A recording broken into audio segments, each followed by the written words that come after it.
So my job in the next 5 minutes is to convince you of three things. One, that air pollution is a huge threat to human health.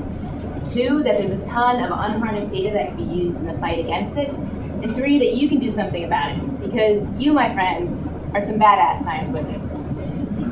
And really, I think of climate change and air pollution as two sides of the same carbon-fueled coin. But I think which one most captures your attention depends on where you live, or really where you breathe your air.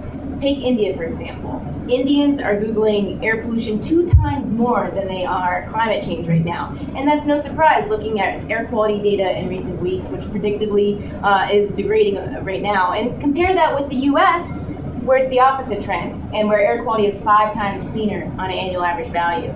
And so we often talk about India and we talk about China when it comes to air quality, but really it's a global issue and it's a global killer. According to the WHO, 1 out of every 8 deaths in the world is attributable to air pollution. And this is especially true in developing countries. So as a side note, and as was mentioned, I lived in Ulaanbaatar, Mongolia for 2 years working on air quality issues. And it's a really heavily polluted place. It looks like this in the winter. It's not the photo quality. And so my husband, Joe, and I would talk about how do we convey what it's like to walk around and this in the wintertime and to our friends and family back in the US. And a picture doesn't really cut it. And so we had a great idea. We thought we'd build a booth. And in the booth, we'd build it here in the US, we'd have Ulaanbaatar air or New Delhi air or Beijing air that someone could go in and experience for a few minutes. It would look something like this. This is Joe, by the way. I never put Joe in the box, in the booth, because it really was a horrible idea. As many people pointed out, including a lawyer friend, who said, you get sued. But it's remarkable to me that air that millions, if not billions of people breathe around the world all day, every day, is considered unethical or legally an issue to breathe for a few minutes here in the US. And so back to the global perspective, there's huge issues around not understanding fundamental science when it comes to public health and air pollution. We have a pretty good handle on it in terms of air pollution levels and risk of death in the EU and US. We have a lot of data. As we get to more polluted places where, again, billions of people live, we have less of that understanding.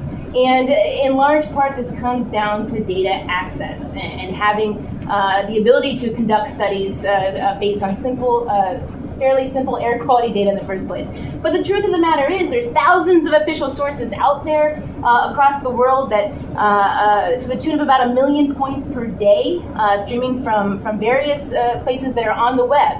But the issue is this data appears in all kinds of different forms, and it's up there temporarily. Maybe it's up there for 15 minutes, maybe it's up there for an hour, it gets updated, and then it's lost for the record.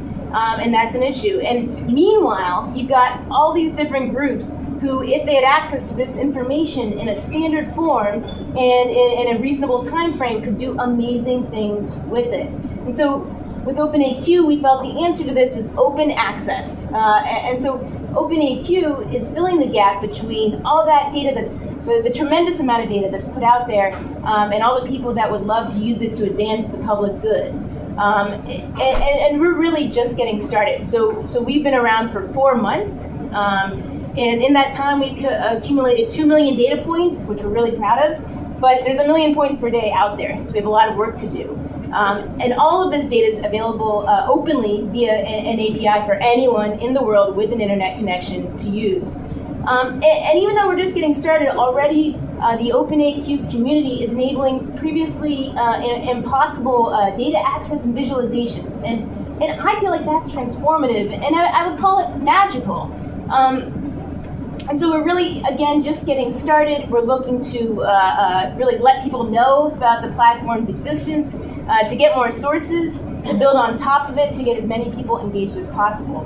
And so I can't think of a better group of people than the people in this room to make this plea to, because I think clearly you're technically capable, you're passionate about science, you're good at communicating it, and by the very fact that you're here at the world's largest geoscience conference, you care deeply about environmental issues. So if you're a badass science wizard, and I know you are, I invite you to help us empower the public around open air quality data and to join us in our efforts. So thank you very much.